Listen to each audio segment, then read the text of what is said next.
We're looking at the Detroit News for November 15, 1967. The Detroit News is a daily. Comes out 7 days a week. The next issue of the Detroit News, however, did not come out on November 16, 1967. It came out on August the 9th, 1968, 267 days later. What happened? A look at the bottom of the page tells us what happened. The longest newspaper blackout in American history occurred. The longest and also the most costly newspaper strike in our history.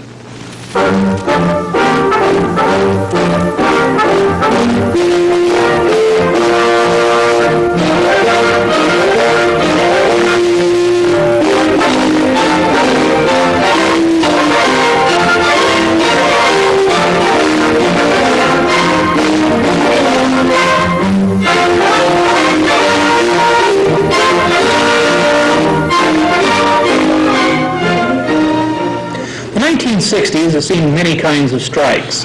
One type, which is particularly painful to a large segment of the population, is a newspaper strike.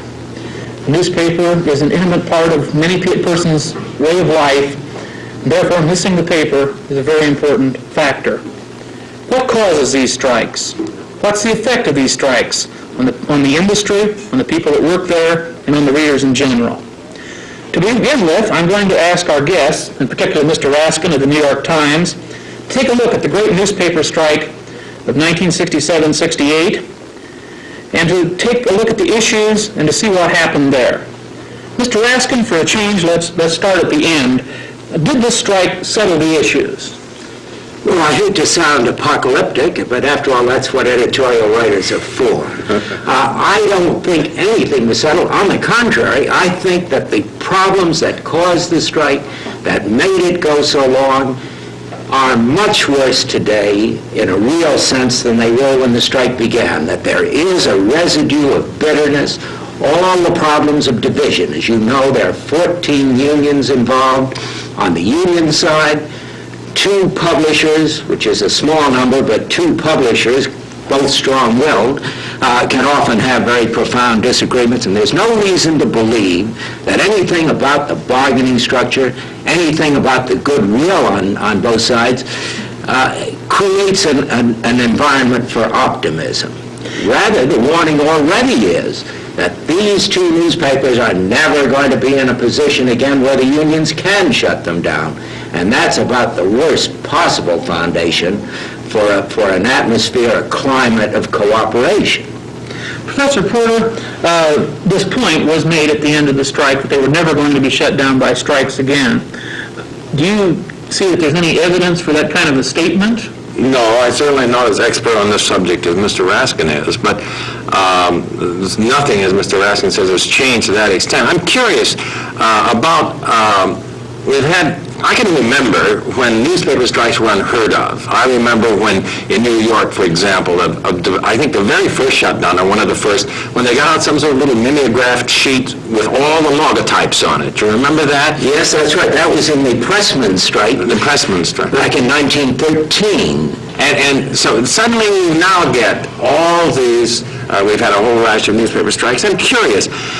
Is there a kind of... I'm sorry, there was a more recent one. That was the photo engravers in 53, and that was the time what I remember. Yes, when they put out the... Yes, right. I didn't want to get you back into antiquity. Well, what I'm curious about is, with all this development over a period of time of strikes, is there a kind of topology of strikes? You're the world's greatest expert on the Times strike. Now, are there elements very much alike in the Times story and in the Detroit, the New York story and the Detroit story? Our strike, the big New York strike, which now seems rather short, just a sort of passing by kind of strike, which lasted 114 days in 1962 and 1963, shut down all of the 7 newspapers we had in New York at that time, was a product of very much the same kind of thing. You had, in our case, 10 unions, but all of them unable to get along with one another. There was an effort to change the bargaining structure in New York. The Newspaper Guild, which represents the editorial, clerical, and maintenance employees, had for many years been the ball carrier on the union side. It set the pattern. The printers, a very proud union, who hadn't had a strike of their own in more than 50 years, decided under a new leader, a very able but also a very stubborn leader, Bert Powers, that they were going to take the lead. And the movement of one union into the van then caused all sorts of rivalries and jealousies on the union side, very much the same thing that existed in the Detroit strike. And of course, with 7 publishers to disagree, as against 2, we had a real Donnybrook going, and one opportunity after another to settle was missed. All sorts of end runs and bypasses were made to no avail, and finally, in the end, when a pattern did evolve, then all the unions that had been reviling the printers for being so obdurate throughout the strike decided to get obdurate in their own right, and so the strike just dragged on and dragged on and dragged on. But again, now that we look at what happened in Detroit, we begin to feel, well, that really wasn't such a bad strike after all. This problem of multiplicity of unions is very common, as far as I know, to practically all newspaper operations. There are many crafts and many skills involved in the production of a newspaper.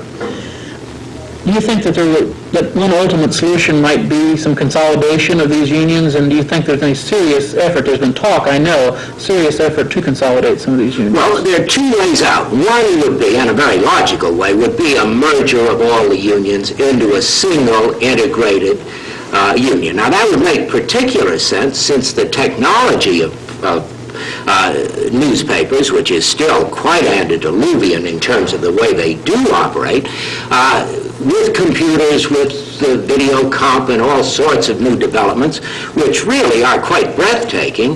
The whole way that newspapers are published is completely out of date, but all of this new equipment just cuts through the craft lines that historically have kept the union separate. So it would be very logical in terms of solving all the human problems that go with automation to get the unions into one single master union. But unfortunately, at this point, it's just going to take so long before they get to that the more practical approach, and one that ought to be simple to achieve, is a coordinated bargaining council. Now, that kind of structure exists in many other industries very successfully. In the Hotel Trades Council in New York City, for a quarter of a century, you've had unions representing the waiters, representing the maids, representing the bellmen, representing the electricians, representing the elevator operators, all functioning in a single council with a rule that they can't call a strike unless everybody agrees to it. Whereas in the unions, you've got, in Detroit, 14 unions, in New York, 10 unions, in San Francisco, where they had a strike at the beginning of this year for almost 8 weeks, 15 unions. And in every case, a single union just acting willfully and perhaps in defiance of the desires and best calculation of everybody else, and for goals that have no relevance and no sympathy on the part of anybody else, nevertheless, because of the tradition of respect for picket lines, can go out on its own and then shut down the whole enterprise. Do you know of any newspaper operations where there's been a serious move towards this kind of consolidated bargaining? Yes, we've tried it a number of times in New York, so far without success. But the one place where there is a very hopeful movement is in San Francisco. The fruit of the 8-week strike there, thanks to the intervention of a very able arbitrator named Sam Cagle, who had been very active with the West Coast longshore unions and the shipping companies out there, was brought in by Mayor Alioto to settle the San Francisco strike, which shut down the Chronicle and the Examiner, the 2 papers there. Sam persuaded the mailers with a particular union that was out on strike. Most of the other unions had contracts that still hadn't expired, that had several months to run.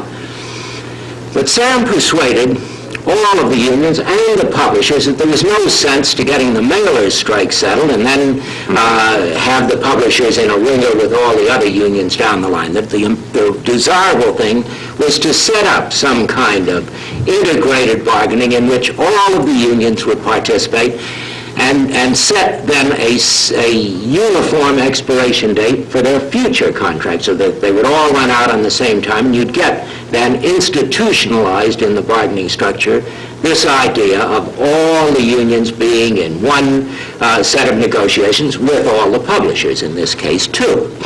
But now, Not only are they doing that, they got their first contract, they've set the expiration date, and they've got an agreement that they're going to start 6 months before the expiration of this new 3-year contract on a new one. They're going to have meetings in between. But interestingly, everybody is so enthusiastic about this in San Francisco that they have begun to draw Oakland into this picture. They've drawn Sacramento into it. They've drawn San Jose. They've drawn most of Northern California, are giving very serious thought to coming into this coordinated thing.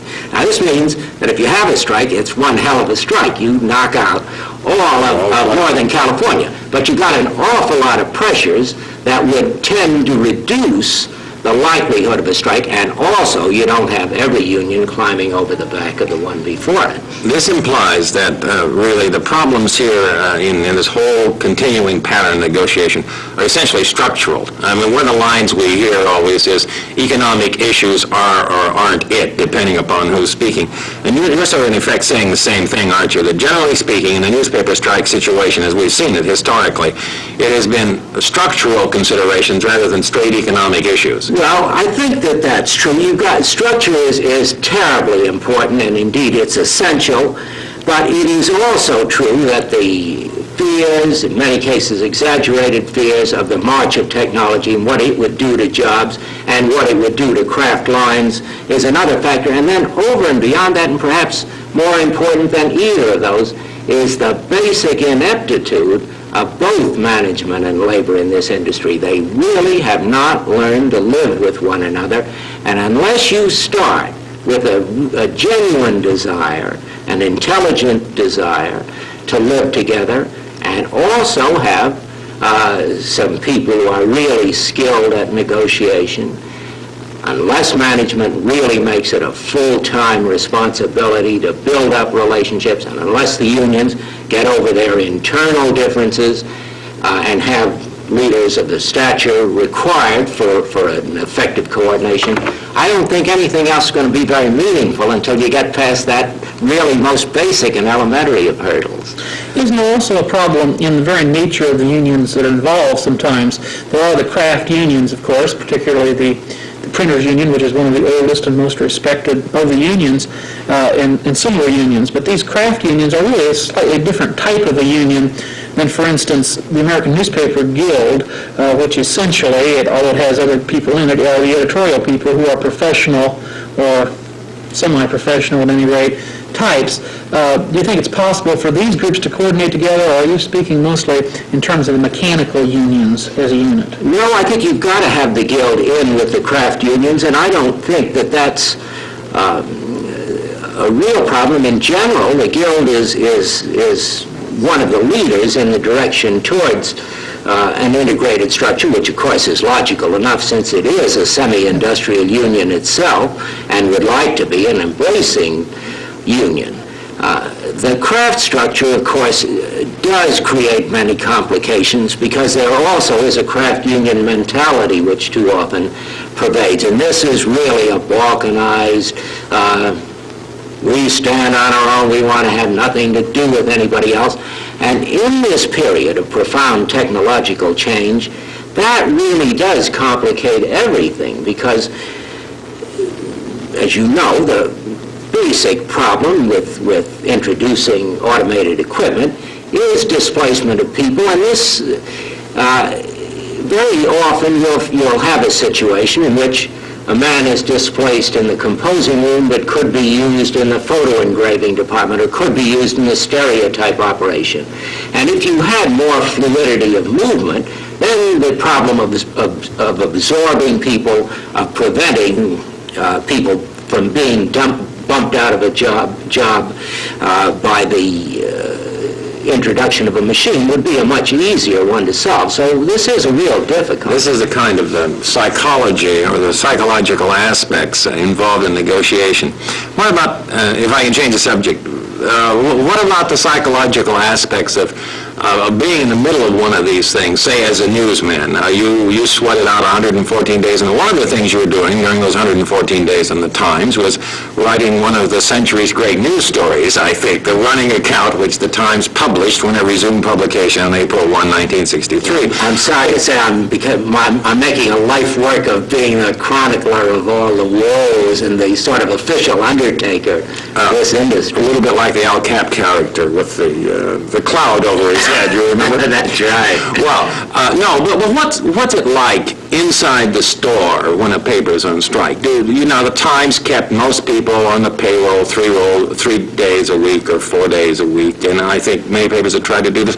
What do you do? Is there a dreadful sense of sort of made work or emptiness? Well, that hasn't been the case in the recent strikes. It is true that in earlier days, when there wasn't the same blood brotherhood type of thing where all the unions went out in response to a strike by any union, that newspapers did try to keep their news staffs and others on the payroll. But in the current situation in New York and Detroit and elsewhere is that everybody is respecting the picket line, so that there really are only people in the exempt categories, the executives and sub-executives and a few confidential clerks, who really do come into work. Now, it is true that often the papers and the Times and others in New York did do this, do offer employment for those who do want to come to work, but in general, most of the people stay out. Then, of course, those who are out, particularly for these really long siestas, get jobs. Of course, television has been a big hirer of displaced newspapermen during strikes. There's usually a big expansion, of course, of local TV broadcasts, so that provides some jobs, and, of course, public relations and other fields. And then the mechanical workers go off to work in job printing shops, and that takes some of the economic pressure off them. Inside the newspapers, of course, those who are at work, there is a sepulchral feeling, and they go through the motions of getting out ghost newspapers and so on, but it's a kind of a gloomy thing, and when it goes on week after week after week, it really does become dreary. It takes on also sometimes a wistful quality, it seems to me, because to be a newsman while all this, in Detroit, for example, the strike started, well, shortly really after the riot period, and then there was a tremendous amount of news all winter long and no chance to cover it. And when the news resumed publishing, I thought this was a wistful headline. It's a curious kind of description. I don't know if you can see it or not, but it says, "Clues without a motive hide killer of 6 in family." The date of the paper, as Mr. Stevens said when we started, was August 9th, and it's a reference to a murder of June 16. The story is 2.5 months old. But it was the big story, and you couldn't, they've been waiting for 2.5 months to update that story, so the first chance, here they go with it. Well, this is one of the things, that particularly for a paper like the New York Times, which prides itself on being a newspaper record, that nobody dies, nobody gets married unless it's officially recorded on our society or obituary. Of course, you've killed a few people who haven't really died either, but that's neither here nor there. One of the strikes, I remember that the Times afterwards came out with the news capsules for all the days. Yes. We tried to have a sort of make-up paper, both in the 1962-63 strike and then again in 1965 when the Times was shut down for 24 days by a strike. But of course, the overall record in New York is a particularly grim one. In a period of 4 years, we went down from 7 papers to 3. And so now we have just the Times and the News in the morning field and the Post in the afternoon field, as against 15 papers, which we used to have at the beginning of this century. So it is a troublesome thing. Now, it's not fair, of course, to charge all of that erosion up to labor difficulties, but they certainly did help speed these papers into the grave. Some of our papers have a lot of clout, politically, in the biggest, broadest, best sense of the word. Certainly the Times has in Washington. We sometimes talk about how the individual citizen misses the newspaper, or indeed if he does, but what sort of feedback did you get during the Times silence from policymakers in government and this kind of thing. You know certainly how religiously that paper is read in Washington and the Detroit papers in our own context here. What sort of feedback have you ever had on Well, that? the thing that's most distressing to me about the whole business, the frequency, now the fact that people have learned that they can get along or do get along for long periods without papers, has been reflected in the attitude of officialdom toward these strikes. When the New York papers went down in 62, 63, President Kennedy was trying to get them back into operation, Governor Rockefeller, the mayor, Secretary of Labor Wirtz, Arthur Goldberg, who was then on the Supreme Court, Senator Javits, with practically nobody in and out of government who wasn't concerned, who wasn't trying to have a hand, didn't feel a great sense of urgency about ending this blackout. By the time the World Journal Tribune went into its 140-day strike, which played a large part in its demise, the mayor, of course, went through some perfunctory moves and appointed a special mediator, and that was about the beginning and end of it. And unfortunately, when you ask people after one of these long blackouts, what did you miss? It becomes the notion that that their front window on the world has been closed or somebody pulled a blind over it is about the last thing that obtruded you, some particular comic strip or some sports column or something that they missed. Obituaries and weddings. Obituaries and weddings, very much. And you think that then even the major papers, there's a decline of their ability to be missed. That's a weird way to put it. But that the first strike, for example, involving the Times, I remember the West Coast edition was still being published. Yes, it was. And it continues to be Also, published. gossip about what it was worth a copy in Washington, you remember, about bootlegging. Yes, that's right. Yes, there was an awful lot of all this sort of... Well, there was. People get used even to not having the Times, you're saying, in effect. Yes, I regret to say that this greatest of calamities even can be borne. But it is distressing to all of us who really feel, and I think rightly, that in an informed democracy that there really is no substitute for daily newspapers. And in terms of the life of any community, particularly a city like Detroit in a period of such racial tension with so much happening, that the ugliest kinds of rumors can get floated, all sorts of hysteria could grip the city. It was fortunate that Detroit came through reasonably well, but it didn't have to be that way. Your point about there's no substitute for the newspapers is one that no one makes more frequently than those in television, of course. Walter Cronkite, Huntley, Brinkley have repeatedly said that obviously we cannot fulfill the role of a newspaper, particularly a newspaper of record. We're just not... Yes, well, the television, of course, is much better on the spot news, the flash news, that you can get it faster there, in many cases, much more vividly. But in terms of depth reporting and comprehensiveness of coverage, there is a very distinctive role for the daily newspaper, and one that nobody else has been able to fill.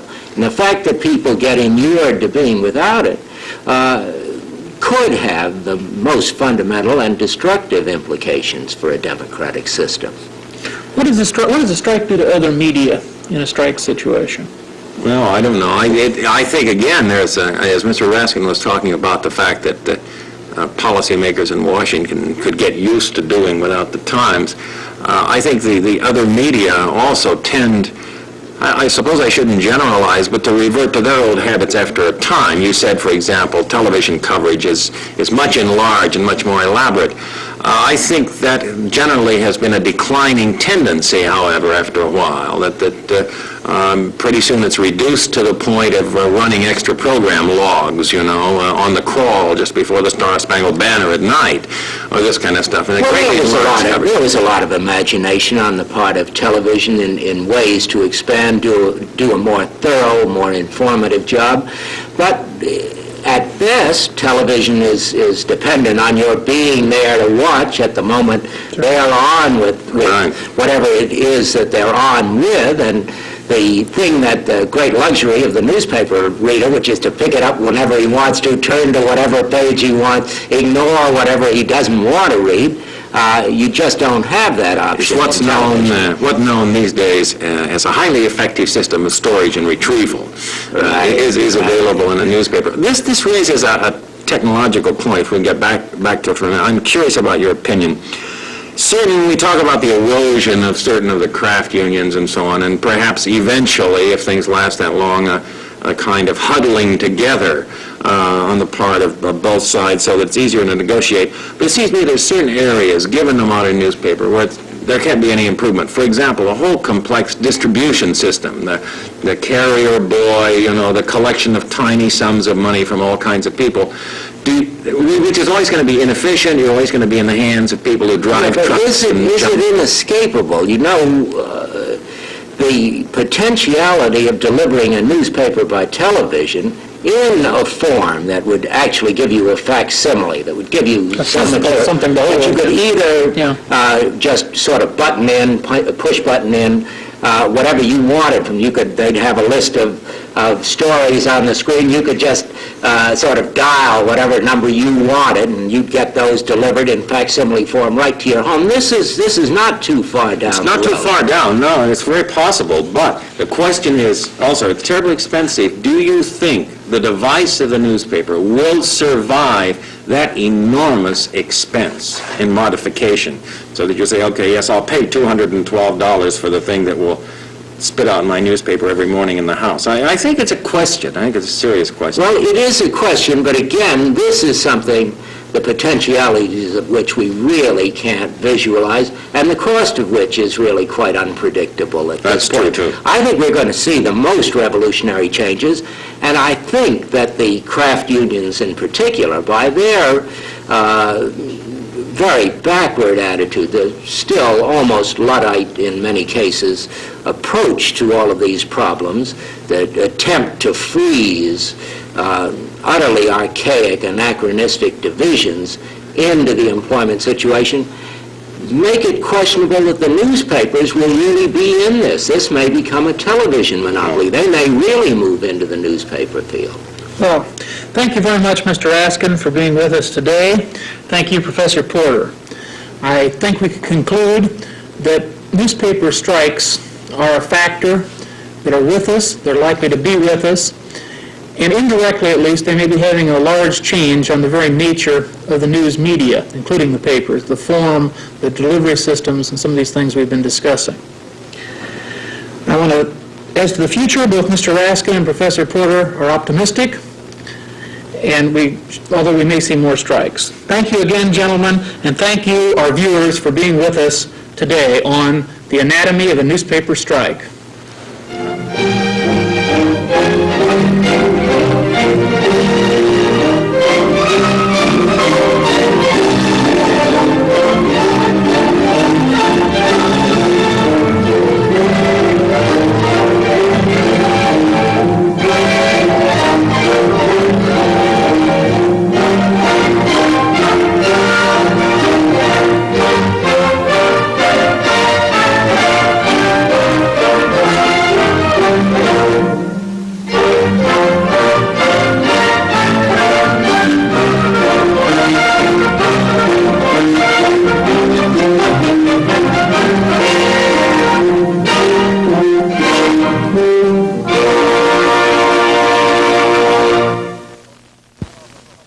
This program was recorded in the Ann Arbor television studios of the University of Michigan.